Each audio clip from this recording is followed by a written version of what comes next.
Olá, pessoal, vamos começar mais uma aula, então. Nós já estamos na aula número 13 e hoje o assunto vai ser muito importante. Nós vamos falar da justificação administrativa dos requerimentos administrativos que envolvem tempo rural, tanto aposentadorias quanto benefícios do INSS. Vamos lá? Então, aula 13, justificação administrativa nos benefícios, nos requerimentos que envolvem tempo rural.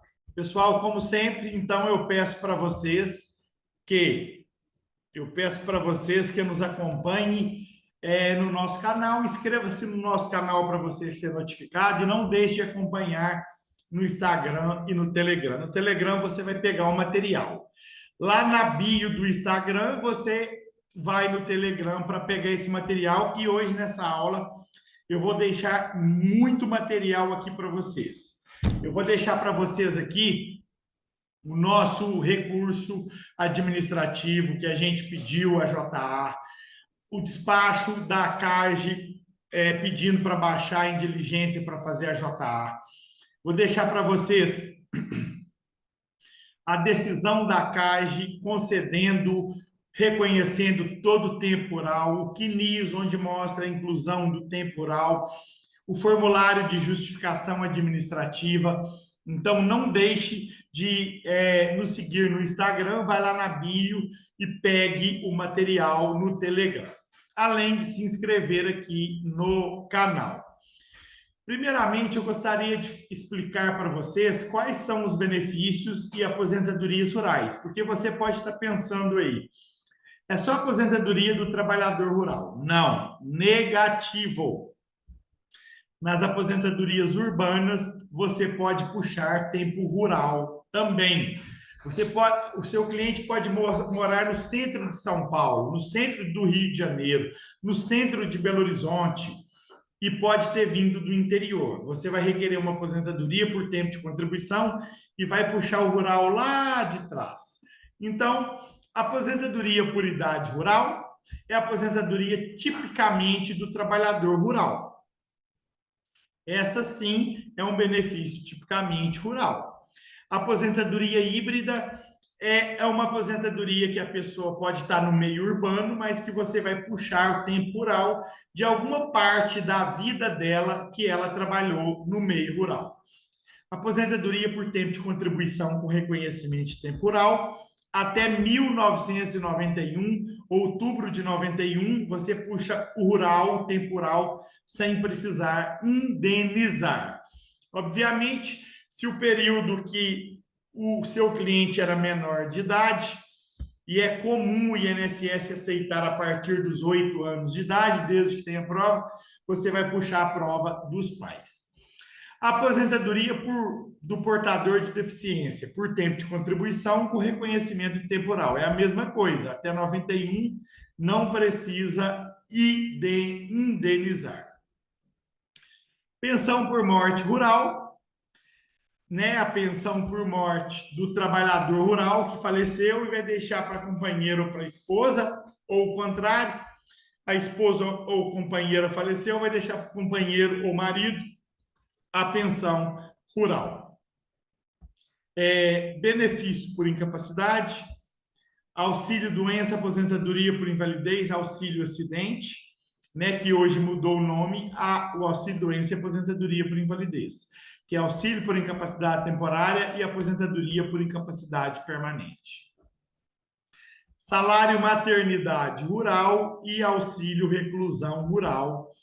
Em todos esses benefícios e aposentadorias, você vai pedir o tempo rural e pode estar pedindo a justificação administrativa. Vocês vão ver que todo requerimento que envolve tempo rural, de forma obrigatória, nós juntamos o formulário de justificação administrativa e pedimos o deferimento, né, da justificação administrativa, a sua autorização, o seu processamento e a homologação do período rural através da justificação administrativa. De forma obrigatória, a gente sempre pede.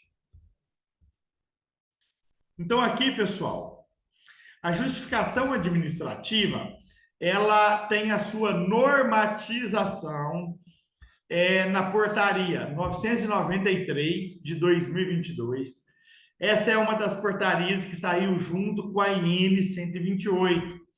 E você, aqui nos artigos 78 a 102, tem toda a regulamentação da justificação administrativa. Você vai no Google, digita lá normas interativas, vai cair lá na IN 128 e nas outras 9 portarias. A 993 é a que trata do processo administrativo previdenciário. E nos artigos 78 a 102 está toda a regulamentação da justificação administrativa. Logicamente, que no que se refere à justificação administrativa, a justificação administrativa rural, que são esses artigos aqui. Decreto 3.048, sobre a justificação administrativa, do artigo 142 ao 151. Então, recomendação, não é muita coisa, tira ali uma horinha, de 1 hora para trás, você vai ler todos esses artigos aqui. Justificação administrativa, conceito, proibição de prova exclusivamente testemunhal. Então, pessoal, o que é justificação administrativa? É a possibilidade de ouvir testemunhas do INSS para corroborar o período rural que se pretende comprovar. A portaria 993, no artigo 78, nos dá o conceito. A justificação administrativa, JA, é um procedimento realizado pelo INSS na fase instrutória de um processo administrativo previdenciário, que consiste em fazer perguntas a testemunhas que possam prestar informações quanto ao fato ou circunstância de interesse do requerente, suprindo a falta ou insuficiência de documentos. No caso, a legislação previdenciária não permite o reconhecimento de tempo de contribuição com prova exclusivamente testemunhal. Então, nós vamos ter que ter alguma prova contemporânea para vir a justificação administrativa e complementar essa situação de forma que o INSS reconheça.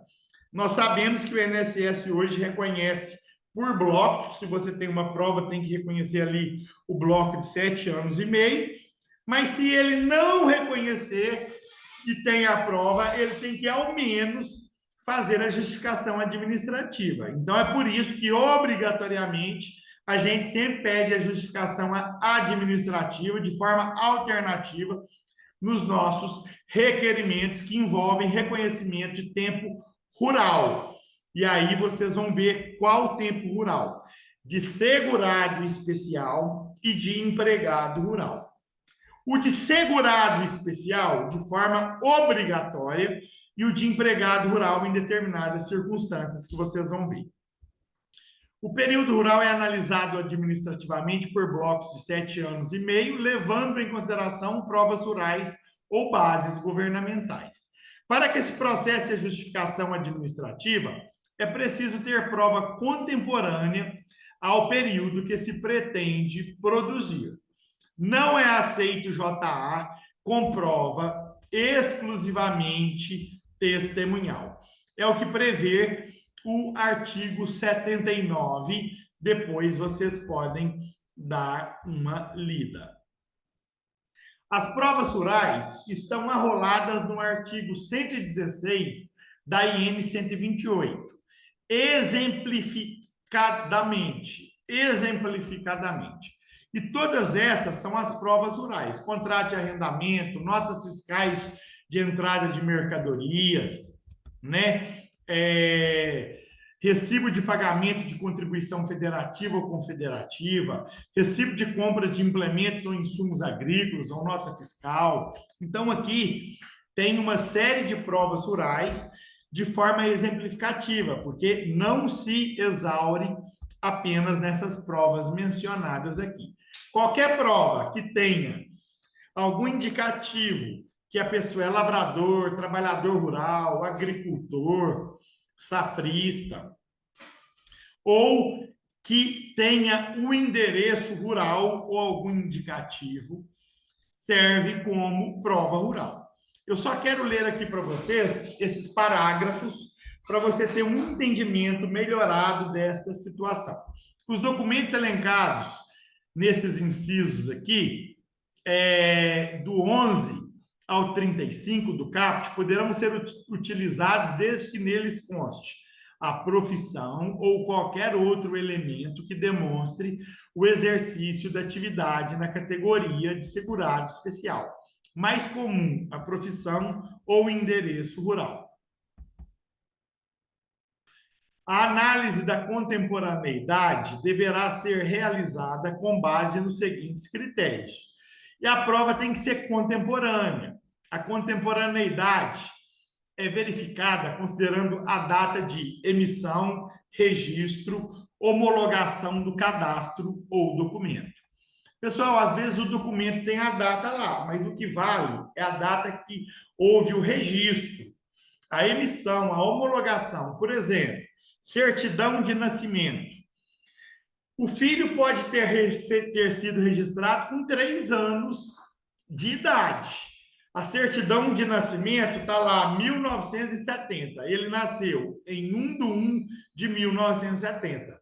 Mas ele foi registrado em 1/1 de 1973. Qual data que vai valer? A que ele nasceu ou a que ele foi registrado? A data que ele foi registrado.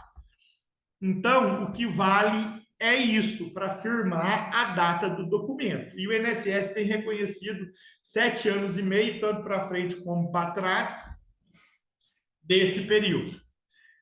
No caso de aposentadoria do trabalhador rural, o documento anterior ao período de carência será considerado-se contemporâneo ao fato nele declarado, devendo ser complementado por instrumento ratificador contemporâneo ao período de carência e qualidade segurado, não havendo o elemento posterior que descaracterize a continuidade da atividade. Então, vocês vão ver, está na previsão da norma que é 7 anos e meio, desde que não tenha nenhum elemento que descaracterize, né? Um vínculo, uma contribuição como contribuinte individual ou até como facultativo. Os documentos de caráter permanente, como documentos de propriedade, posse, um dos tipos de outorga, como contrato de parceria, meação, dentre outros, são válidos até a sua desconstituição. Aqui tem que ter firma reconhecida, vale durante todo o período, até mesmo para caracterizar todo o período de carência.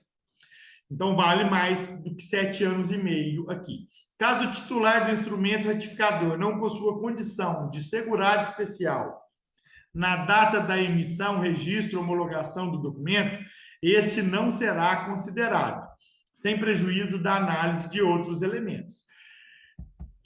Se ele estiver exercendo atividade urbana, mesmo que tenha o documento ali como rural, não vale, né? Na hipótese de períodos intercalados de exercício de atividade rural e urbana, superior a 120 dias, deverá ser apresentado instrumento ratificador a cada retorno. Então, essa questão do retorno, né? Ele é trabalhador rural, tem um documento lá, aí de repente ele começou a trabalhar de carteira assinada. Se o período for superior a 120, o período rural vai começar a partir do novo documento ali. Quanto à extensão do instrumento ratificador em relação ao grupo familiar, considerando o contido no parágrafo 2º, todo e qualquer instrumento ratificador vale para qualquer membro do grupo familiar, devendo o titular do documento possuir condição de segurado especial no período pretendido. Caso contrário, a pessoa interessada deverá apresentar documento em nome próprio. Pessoal, é porque está especificado aqui no regramento da justificação administrativa que a prova tem que estar em nome próprio. com exceção do segurado especial, que pode utilizar documento de membros do grupo familiar, pais, né, cônjuge ou companheiro e filhos. Irmão não vale, tio não vale, primo não vale, sobrinho não vale. Se o titular do instrumento ratificador for segurado especial na data de emissão e posteriormente perder a condição de segurado especial, poderá ser realizada a ratificação parcial.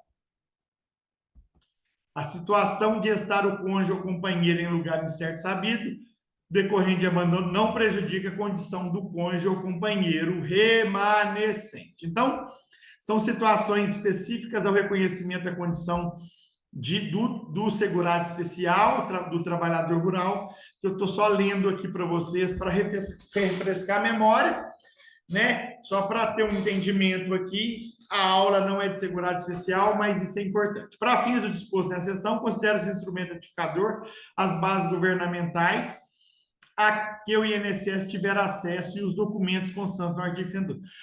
Então, prova ou instrumento ratificador é prova ou base governamental. Para que tenha, se tem a base governamental, o INSS pode estar reconhecendo todo o período. O que vai dar ensejo para que faça a justificação administrativa é que tenha alguma prova ou base governamental ali, né? Principalmente as provas, porque sem prova, sem base governamental, sem prova, não pode fazer justificação administrativa só com prova exclusivamente testemunhal. Pessoal, agora a gente vai entrar aqui no regramento tipicamente dito da justificação administrativa. Formulário de requerimento de JA, quantidade de testemunhas e oitiva no INSS mais próximo. Nós vamos ver sobre esses 3 pontos aqui. Importante juntar o formulário fornecido pelo próprio INSS e indicar de 2 a 6 testemunhas. Então, pessoal, o que a gente usa aqui no escritório e o que eu sempre oriento para os alunos? Você pode pedir só no requerimento, na petição administrativa, poder até pode, mas não é indicado. É indicado você sempre juntar o formulário próprio de justificação administrativa do INSS. E aqui na portaria 993 está especificado que veio com a mudança lá do decreto 10.410 de julho de 2020, que pode ser de 2 a 6 testemunhas. Antes era 3, agora diminuiu uma. Pode ser entre 2 e 6. É conveniente apenas 2 testemunhas, salvo períodos diferentes. As testemunhas podem confundir, atrapalhar o servidor do INSS que vai processar a JA, porque um processa e o outro homologa ou não, né? Decide. Esse servidor que vai processar a JA, ele vai ouvir pelo menos 2 testemunhas. Então, mas se tem, tipo assim, tem 2 testemunhas que conhecem um período, mas tem outro período que são outras testemunhas. Nesse caso, eu oriento a levar, né, mais de 2 testemunhas. Mas se essas 2 testemunhas souber todo o período, eu, né, sempre indico que seja apenas 2 testemunhas. Se a testemunha morar em outra cidade, poderá pedir para ser ouvida no INSS mais próximo. Então, pessoal, o que acontece? Geralmente vai ser ouvido no INSS que está sendo mantido o benefício ali, que é o INSS mais próximo. Mas se uma testemunha tiver mudado e ela tiver em outro estado, em outra cidade, nós temos que pedir isso para que seja determinado essa oitiva nessa outra agência, na agência mais próxima. É o que está estabelecido no artigo 83. Para o processamento da JA, o interessado deverá apresentar, além do início de prova material, requerimento no qual exponha clara e minuciosamente os pontos que se pretende justificar, além de indicar testemunhas idôneas em número não inferior a 2, nem superior a 6, cujos depoimentos possam levar à convicção da veracidade do que se pretende comprovar. Parágrafo único. Deverá ser oportunizada ao interessado a complementação dos dados necessários mediante exigência para cumprimento no prazo máximo de 30 dias, em virtude da ausência dos requisitos previstos no caput.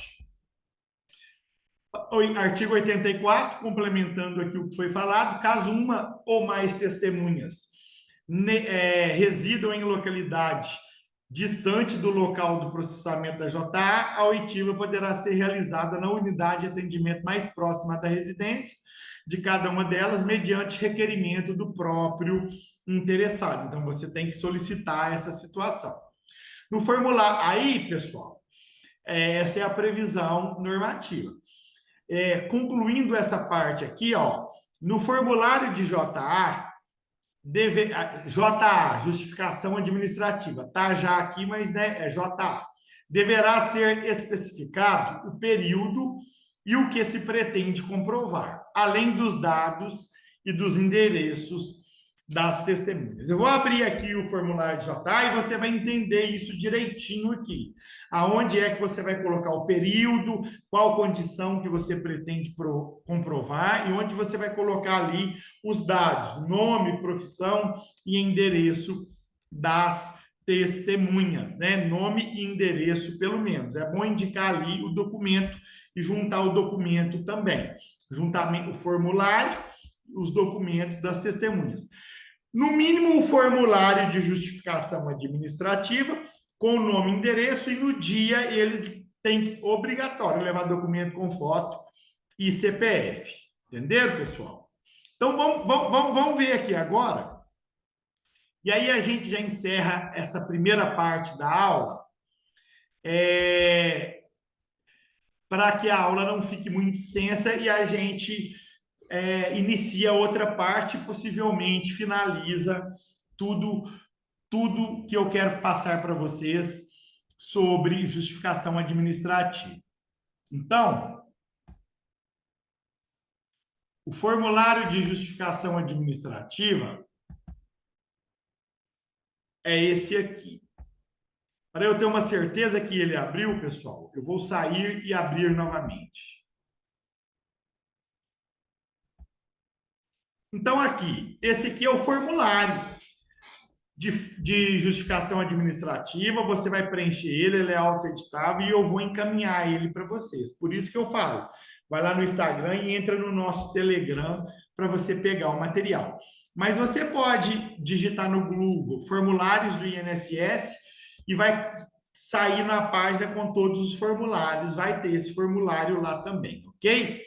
Aqui, ó, requerimento de justificação administrativa. Aqui está o nome, nacionalidade, estado civil, profissão, o endereço, na qualidade de dependente, é segurado ou é empresa? No caso aqui, você está entrando com o quê? Você está entrando aqui para provar a qualidade de segurado especial, para provar o período rural. Você vai colocar segurado. Se for um caso de pensão por morte, nós vamos provar o período de segurado especial, período rural do falecido. Então, vai ser segurado também.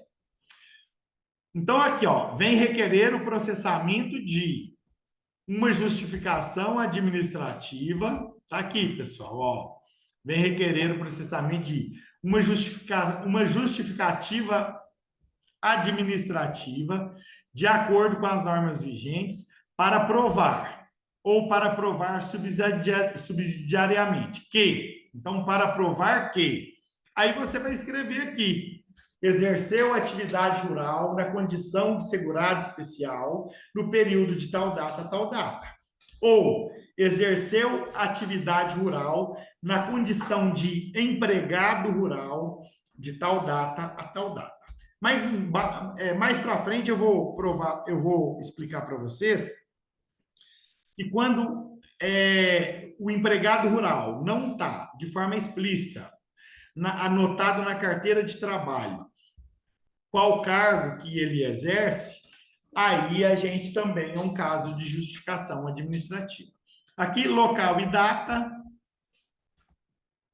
e assina. Se você tá, o seu cliente assina ou você assina para ele na condição de procurador.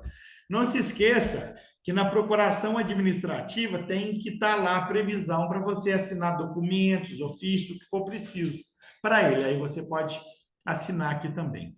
E aqui está o nome e o endereço completo. Nome e endereço completo, de pelo menos duas, conforme eu já falei para vocês. E aqui, assinatura novamente.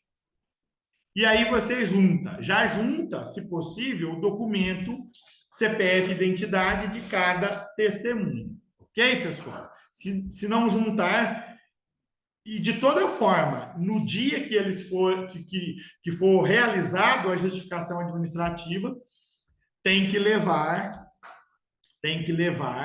o CPF e a identidade. Se puder, leva o comprovante de residência também. Pessoal, então, essa primeira parte nós vamos encerrar aqui agora, para a gente passar na próxima aula para a segunda parte. Até lá!